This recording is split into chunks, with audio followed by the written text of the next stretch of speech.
হেই বন্ধুরা, কিছু মুভির গল্প এমন থাকে যেগুলো আপনার চিন্তা নিয়ে খেলে। কিছু সিনেমা দেখার পরেও অনেক দিন পর্যন্ত সেটা রিস্ক থেকে যায়। দেখা শেষ করে ওঠার পর মনে হবে, আরে কি দেখলাম এতক্ষণ। আমাদের আজকের সিনেমাটাও কিছুটা এমনই। ধৈর্য ধরে বসুন, কথা দিচ্ছি আপনার পুরোটা সময় উসুল হয়ে যাবে। তাহলে চলুন কোনো ইন্ট্রো না দিয়ে সরাসরি গল্প শুরু করা যাক। এই লোকটার নাম রে। সে তার স্ত্রী জেন আর তার একমাত্র ছোট মেয়ে পেরিকে নিয়ে তার বাড়ি ফিরছিল। আজকে সে তার শ্বশুর বাড়ি থেকে একটা অনুষ্ঠান হয়ে আসছে, কিন্তু এখানে তাদের কথাবার্তায় স্পষ্ট বোঝা যায় যে সেখানে গিয়ে হয়তোবা রে তার শ্বশুর শাশুড়ির সাথে একটু বাজে ব্যবহার করেছে, যার কারণে জেন তার উপর কিছুটা বিরক্ত। আসলে তাদের এই ঝগড়াটা আজকে প্রথম না, বেশ কয়েক বছর ধরেই তার আর্থিক অবস্থা ভালো না। সে শুরুর দিকে যেমনটা ছিল এখন ধীরে ধীরে কেমন জানি অন্যরকম হয়ে যাচ্ছে। এই জন্য জেন এবং তার মধ্যে গত অনেকটা সময় যাবৎ বেশ বড়সড় একটা মনোমালিন্য চলছে। এমনকি তাদের একবার ডিভোর্স হওয়ারও কথা হয়েছিল, তবে শুধুমাত্র নিজের মেয়ের কথা চিন্তা করে তারা সেই কাজটা কখনো করে উঠতে পারেনি। গাড়ির পেছনের সিটটাতে তাদের একমাত্র মেয়ে পেরি বসে কানে খেলনা হেডফোন লাগিয়ে গান শুনছিল। তার হঠাৎ কিছুক্ষণ পর সে বলে ওঠে তার নাকি টয়লেট চেপেছে। কিন্তু সমস্যাটা হলো যে রাস্তাটা দিয়ে তারা যাচ্ছে সেটার আশপাশে কোনো জনবসতি নেই, পুরো একটা খোলা মাঠ। তার উপর আবার চলছে শীতের মৌসুম, তাই তারা বাইরেও যেতে পারবে না। তবে ভাগ্য ভালো ছিল, এভাবে 5 মিনিট গাড়ি চালানোর পর তারা সামনেই একটা গ্রোসারি শপ খুঁজে পায়। জেন পেরিকে নিয়ে ওয়াশরুমে চলে যায় তাকে বাথরুম করানোর জন্য, আর এদিকে রে সেই শপের মধ্যে কিছু কেনাকাটা করতে ঢুকে। বোঝা যায় যে তার অ্যালকোহলের প্রতি একটা নেশা আছে, তবে তার স্ত্রী সেটা জানে না। এখানকার প্রয়োজন মেটানোর পর তারা যখন আবার এখান থেকে গাড়ি নিয়ে বের হবে, ঠিক তখনই পেরি জানায় তার ছোট্ট আয়নাটা সে খুঁজে পাচ্ছে না। জেন মনে করে হয়তোবা পেরি সেটা ভুলে ওয়াশরুমে ফেলে এসেছে, সেই জন্য সে আবারও শপের ভেতরে ঢোকে। আর এদিকে রে তার গাড়ির মধ্যেও এই আয়নাটা খুঁজতে শুরু করে। আর এই সুযোগে পেরি খেয়াল করে তার সামনে একটা শুকনো গাছে একটা ছোট্ট বেলুন ঝুলে আছে। ওটাকে নেওয়ার জন্য সে সামনের দিকে এগিয়ে যায়। ঠিক তখনই তার পাশ থেকে বের হয়ে আসে একটা হিংস্র কুকুর। পেরি সেটাকে দেখে ভয় পেয়ে পিছিয়ে যেতে শুরু করে, কিন্তু তার পেছনেই ছিল একটা 15 ফিট গভীর কনস্ট্রাকশনের সাইট, যেটা পেরি তখনও খেয়াল করেনি। সে পেছাচ্ছে আর তার বাবাকে ডাক দিচ্ছে। রে যখন ডাক শুনে ওদিকে তাকায়, তখন সে দেখতে পায় তার মেয়ে সেই কনস্ট্রাকশন সাইটের একদম কর্নারে পৌঁছে গেছে। এটা দেখেই রে তাকে তাড়াতাড়ি পেছনে যেতে নিষেধ করে, আর সেই কুকুরটাকে উশ্বাস করে ওখান থেকে তাড়িয়ে দেওয়ার চেষ্টা করে, কিন্তু এতেও কোনো কাজ হচ্ছে না। ততক্ষণে পেরি একদম কর্নারে দাঁড়িয়ে আছে, আর 1 ইঞ্চি পেছালেও সে নিচে পড়ে যাবে। তাই রে তার মেয়েকে চুপচাপ দাঁড়িয়ে থাকতে বলে। সে হাতে একটা পাথর নিয়ে ঢিল দিয়ে কুকুরটাকে ভয় দেখায়, কিন্তু উল্টো এতে পেরি নিজেও ভয় পেয়ে যায়। মেয়েকে বাঁচানোর জন্য রেও তার সাথে ঝাঁপ দেয়, কিন্তু তাকে আর ধরতে পারে না। সাথে সাথে নিচে পড়ে মাথায় আঘাত লেগে সে জ্ঞান হারায়। আর কয়েক মিনিট পর যখন তার জ্ঞান ফিরে আসে, তার আশেপাশে সমস্ত কিছুই যেন তার কাছে অন্যরকম মনে হতে শুরু করে। সে পেছনে ঘুরে তাকিয়ে দেখে জেন পেরিকে জড়িয়ে ধরে কাঁদছে, আর এটা দেখার পরপরই সে একদম নিস্তব্ধ হয়ে যায়। তার পুরো দুনিয়াটাই যেন উলটপালট হয়ে গেল, কারণ সে ভাবছে তার একমাত্র মেয়ে পেরি হয়তো মারা গিয়েছে। জেন তার কাছে ছুটে আসে আর তার বুকে হাহুতাশ করে কান্না করতে থাকে। বারবার আঘাতে বিরক্ত হয়ে একসময় রে তাকে ধাক্কা দিয়ে দূরে সরিয়ে দেয়, আর আবারও কেমন যেন উল্টা দিকে ঘুরে তাকিয়ে থাকে। তার একমাত্র মেয়ে কি তারই অবহেলার কারণে মারা গেল?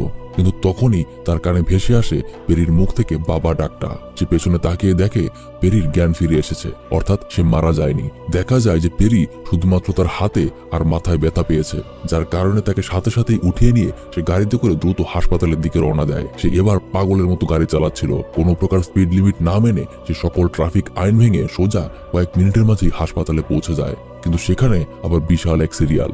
রে যখন ওখানকার রিসিপশনিস্টের সাথে বিষয়টা বলতে যায়, তখন সে তাকে অপেক্ষা করতে বলে, সময় হলেই নাকি তাকে ডাক দেওয়া হবে। কিন্তু রে একজন ইমার্জেন্সি রোগীকে নিয়ে এসেছে, তাকে তো ওয়েটিং লিস্টে রাখার কথা না। এই কথা বললে রিসিপশনিস্টই উল্টো তাকে রাগ দেখায়, যার কারণে সে ওখানে সিরিয়াল নিয়ে অপেক্ষা করতে থাকে।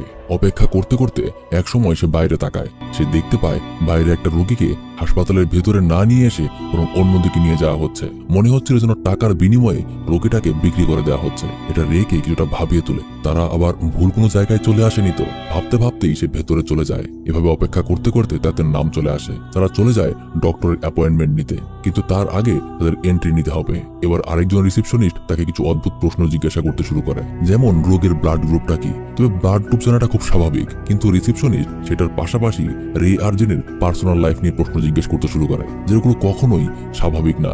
যেমন সে কি করে, তাদের ব্যক্তিগত সম্পর্ক কেমন যাচ্ছে, এসব প্রশ্ন। এগুলো তার মেয়ের চিকিৎসার সাথে কোনোভাবেই কানেক্টেড না। এমনকি একসময় সেই মহিলাটা পেরির অর্গান ডোনেশনের কথাও জিজ্ঞাসা করে, যেটা তাদেরকে আরো অবাক করে। তারা দুজনেই সাথে সাথে না করে দেয়। তারপর যখন পেমেন্টের কথা আসে, তখন রে বলে তার মেডিকেল ইন্স্যুরেন্স আছে, কিন্তু সেই রিসেপশনিস্ট মহিলা বলে তার ইন্স্যুরেন্স এখানে কাজ করবে না, তাকে অন্যভাবে পেমেন্ট করতে হবে। রে জানায় সে ক্যাশে পেমেন্ট করতে পারবে, কিন্তু এটাও তার কাছে অদ্ভুত লাগলো। কেন তার মেডিকেল ইন্স্যুরেন্স এখানে কাজ করবে না, এটাও তাকে একটু ভাবিয়ে তোলে। তার পাশাপাশি হাসপাতালের প্রতিটা রোগীকেই কেমন জানি তার কাছে অন্যরকম মনে হচ্ছে। একটু পর এখানে একটা নার্স চলে আসে। সে তাদেরকে একটা চেক আপ রুমে নিয়ে যায়, সেখানে একজন ডাক্তার পেরির চিকিৎসা করতে আসে। কিন্তু তার কথাতেও কেমন যেন একটা ডাবল মিনিং ব্যাপার ফুটে উঠছিল। যেমন পেরির দুটো চোখ নাকি খুব সুন্দর, তার মন চাইছে যেন চোখ দুটো সে তার কাছে রেখে দেয়। যাই হোক, এখানে সমস্ত চেক আপ করে সে বুঝতে পারে পেরির হাতে ছোট্ট একটা ফ্র্যাকচার হয়েছে, কিন্তু নিচে পড়ে যাওয়ার কারণে তার মাথায়ও একটা বড় আঘাত পেয়েছে। তাই ভবিষ্যতের জন্য কোনো ঝামেলা না হয়, তাই তাকে সিটি স্ক্যান করতে হবে। সেই ডক্টর তাদেরকে সবকিছু জানিয়ে বিদায় জানায়। আর সাথে সাথেই আরো একজন চলে আসে পেরির স্ক্যান করাতে। স্ক্যানিং রুম নাকি গ্রাউন্ড ফ্লোরে, এজন্য তাকে ওদিকেই নিয়ে যাওয়া হচ্ছে। তবে শর্ত হলো রোগীর সাথে শুধুমাত্র একজন যেতে পারবে। তাই রে জেনকেই পেরির সাথে পাঠিয়ে দেয়, আর নিজে ওয়েটিং রুমে অপেক্ষা করতে শুরু করে। অপেক্ষা করতে করতে একসময় সে ঘুমিয়ে পড়ে। আর যখন তার ঘুম ভাঙে প্রায় 3 ঘন্টা পর, সে উঠে দেখতে পায় বাইরে এতক্ষণে বিকাল হয়ে গেছে। তাছাড়াও সে যখন ওয়াশরুমে নিজের মুখ ধুতে যায়, তখন সে লক্ষ্য করে তার মাথায় ছোট্ট একটা ব্যান্ডেজ করা আছে।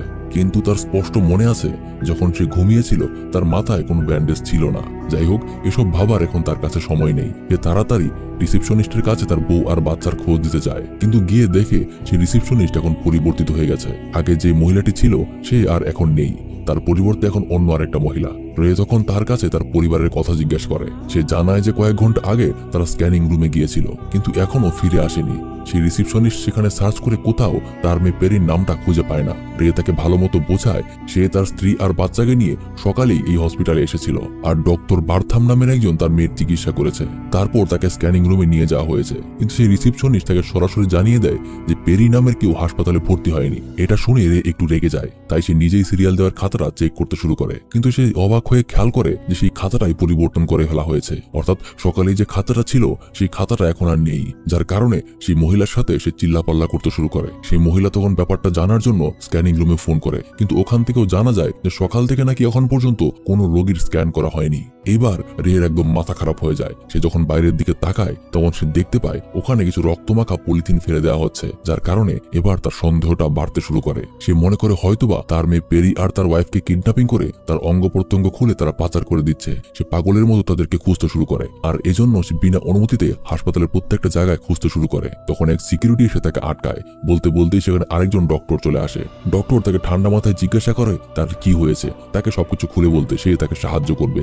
ডক্টরকে যখন সে সবকিছু খুলে বলে তখন ডক্টর জানায় এখানে এমন কোনো পেশেন্ট ভর্তি হয়নি। এমনকি যে নার্স এখানে পেরির সেবা করছিল সেই নার্সও জানায় যে পেরি নামের কেউ এখানে আসেইনি। তখন ডক্টর মনে করে হয়তোবা মাথায় আঘাত পাওয়ার কারণে রে এরকম উল্টাপাল্টা কথা বলছে, তাই সে একজন মানসিক রোগের ডাক্তারকে ইনফর্ম করতে বলে। কিন্তু রে যখন আরো পাগলামি করতে শুরু করে তখন তারা বাধ্য হয়ে উপরের ফ্লোরে একটা রুমে তাকে আটকে ফেলে। এখানে আনার আগেই তার শরীরে অজ্ঞান করার জন্য কিছু ওষুধ পুশ করা হয়েছিল, যাতে করে সে কিছুক্ষণের মধ্যেই অজ্ঞান হয়ে যাবে। কিন্তু তারা চলে যাওয়ার পরই রে ওখানে খোঁজাখুঁজি করে অ্যাড্রেনালিন একটা কেমিক্যাল খুঁজে পায়, আর সেটাকে নিজের শরীরে ইনজেক্ট করে ফেলে। বলে রাখি এটা এমন একটা কেমিক্যাল যেটা দেহের স্বাভাবিক উত্তেজনা বাড়াতে সাহায্য করে। আর পরপর 2টা সিরিঞ্জ ইনজেক্ট করার পর তার অজ্ঞান হওয়ার ওষুধের যে কার্যক্ষমতা ছিল সেটা হারিয়ে যায়, তাই আর সে অজ্ঞান হয় না। কোন রকমের গ্লাস ভেঙে সে রুম থেকে বাইরে বের হয়ে আসে, আর তাদের হাত থেকে পালিয়ে সে বাইরে চলে যায়।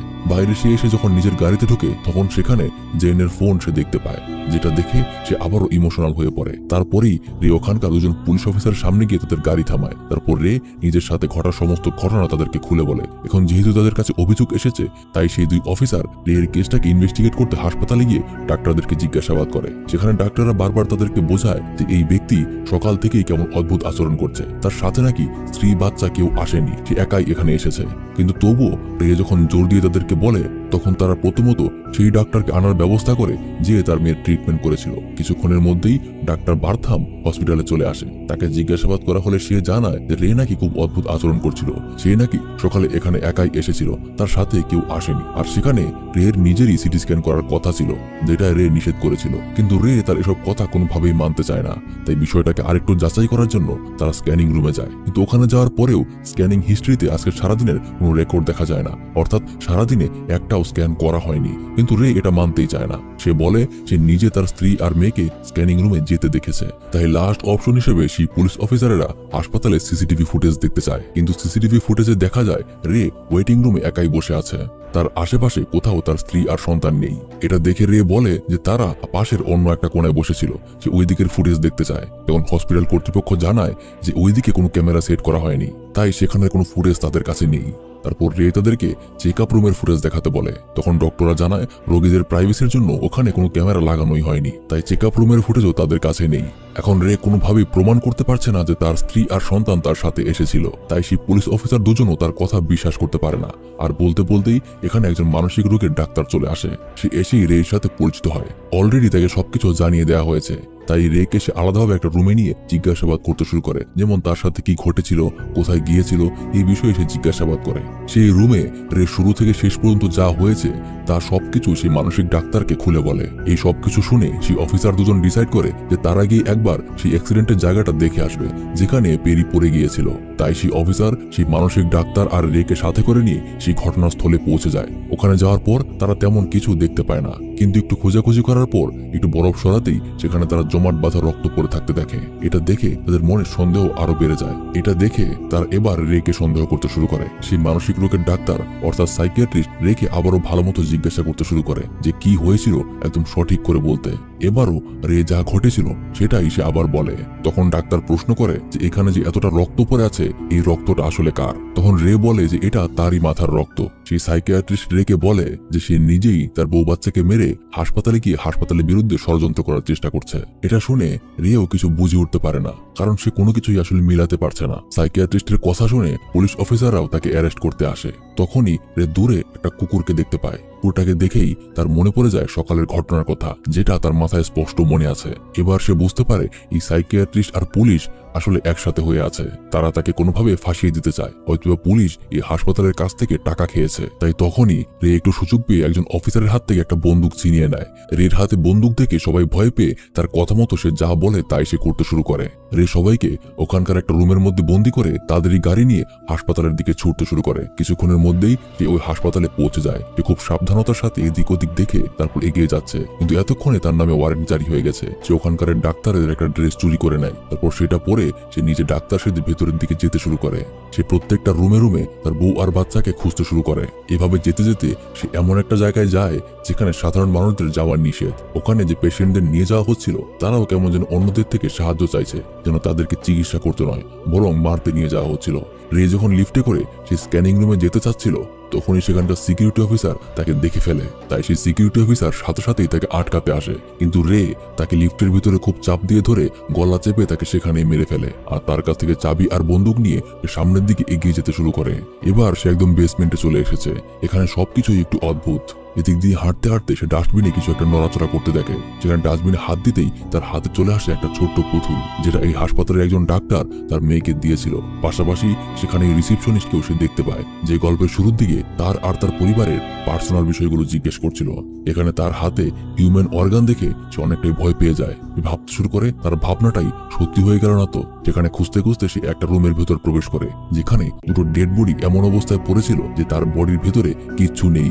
কিডনি, লিভার থেকে শুরু করে সবকিছুই খুলে নেওয়া হয়েছে। এটা দেখে তার নিজের স্ত্রী আর সন্তানের জন্য এবার তার চিন্তা অনেকখানি বেড়ে যায়। সে খুঁজতে খুঁজতে সৌভাগ্যবশত এমন একটা রুমে পৌঁছে যায় যেখানে কিছু ডাক্তার অপারেশন করার প্রস্তুতি নিচ্ছে। আর যাকে অপারেশন করতে যাচ্ছে সেটাই ছিল তার একমাত্র মেয়ে পেরি। এর সাথে সাথে ভেতরে ঢুকে তাদেরকে গান পয়েন্টে করে তার মেয়ের কাছ থেকে দূরে সরে যেতে বলে। যেহেতু তার হাতে বন্দুক ছিল তাই সেখানকার সব ডাক্তাররাও ভয় পেয়ে যায়। রে সেখানে এক কোনায় তার স্ত্রীকেও অনেকটা সেমি অজ্ঞান অবস্থায় দেখতে পায়। রে এবার নিশ্চিত হয়ে যায় যে এই হাসপাতালে অবশ্যই অর্গান ট্রাফিকিং হচ্ছে। যদি সে আর কয়েক মিনিট দেরি করে ফেলতো তাহলে হয়তোবা তার মেয়ে আর স্ত্রীকে সে কখনোই ফিরে পেত না। তাই সে নিজের বউ আর বাচ্চাকে নিয়ে দ্রুত সেখান থেকে পালাতে শুরু করে। রে তার পরিবারকে বাঁচানোর জন্য এতটা মরিয়া হয়ে উঠেছে যে কেউ তার সামনে আসলেই সে গুলি করে দিচ্ছে। এরপর সে তার বউ আর বাচ্চাকে নিয়ে সোজা লিফটে করে বাইরে বের হয়ে আসে। সে তার স্ত্রী আর সন্তানকে গাড়ির পেছনের সিটে বসিয়ে জিজ্ঞাসা করে যে সবকিছু ঠিক আছে কিনা। তখন তার ছোট্ট মেয়েটা বলে যে তাড়াতাড়ি বাড়ি চলে যাওয়ার জন্য। রে মনের আনন্দে গাড়ি চালাতে শুরু করে আর পেছনে জেনের সাথে কথা বলে। তাদের খুব হ্যাপি একটা ফ্যামিলি, কিন্তু সবকিছু আসলে এরকম না। যেমনটা ভাবছেন গল্পের আসলটা তার থেকে সম্পূর্ণ আলাদা। এখানে গাড়ির লুকিং গ্লাসে দেখা যায় যে রে এর পাশে আসলে কেউ নেই। রে একটা কাল্পনিক মানুষের সাথে কথা বলছে। গাড়ির পিছনের সিটে যেখানে সে নিজের স্ত্রী আর সন্তানকে দেখছে সেখানে মৃত অন্য মানুষের লাশ পড়ে আছে। অর্থাৎ যাদেরকে সে উঠিয়ে এনেছে তারা কেউই তার স্ত্রী আর সন্তান নয়। বিষয়টা যদি এখনো আপনি বুঝতে না পারেন তাহলে একদম শুরু থেকে বুঝিয়ে দিচ্ছি, মন দিয়ে খেয়াল করুন। এই গল্পের শুরুটা হয়েছিল আরো 8 বছর আগে। আসলে রে এর প্রথম একটা বিয়ে হয়েছিল। তার প্রথম স্ত্রী তারই অবহেলার কারণে একটা গাড়ি দুর্ঘটনায় সে মারা যায়। আর যখন তার প্রথম স্ত্রী মারা যায় সে ছিল 8 মাসের প্রেগনেন্ট। অর্থাৎ তার নিজের গাড়ির দুর্ঘটনায় সে নিজের অবহেলার কারণেই তার প্রথম স্ত্রী আর সন্তানকে সে হারিয়ে ফেলে। ওই সময়টাতে তার উপর ব্যাপক একটা মানসিক চাপ পড়ে। নিজেরই অবহেলার কারণে নিজের স্ত্রী আর সন্তানের মৃত্যু সে কখনোই মেনে নিতে পারেনি। তার ঠিক 2 বছর পর সে আবার একটা বিয়ে করে। এখানেও সবকিছু ঠিকঠাক ছিল, কিন্তু রে নিয়মিত ড্রিঙ্ক করত। নিয়মিত অ্যালকোহল নেওয়ার কারণে তার মানসিক অবস্থাটা কখনোই পুরোপুরি সুস্থ হতে পারেনি। পাশাপাশি আর্থিক অবস্থার অবনতির কারণে তার নিজের স্ত্রীর সাথেও ঝামেলা হতে শুরু করে। এটা তার মানসিক সমস্যাটাকে আরো অনেকটাই বাড়িয়ে দেয়। তবে গল্পের শুরুতে ঘটনায় সবকিছু ঠিকঠাকই ছিল। যেখানে তার মেয়ে ঠিক একইভাবে আসলে কনস্ট্রাকশন সাইটের একদম কিনারায় চলে গিয়েছিল।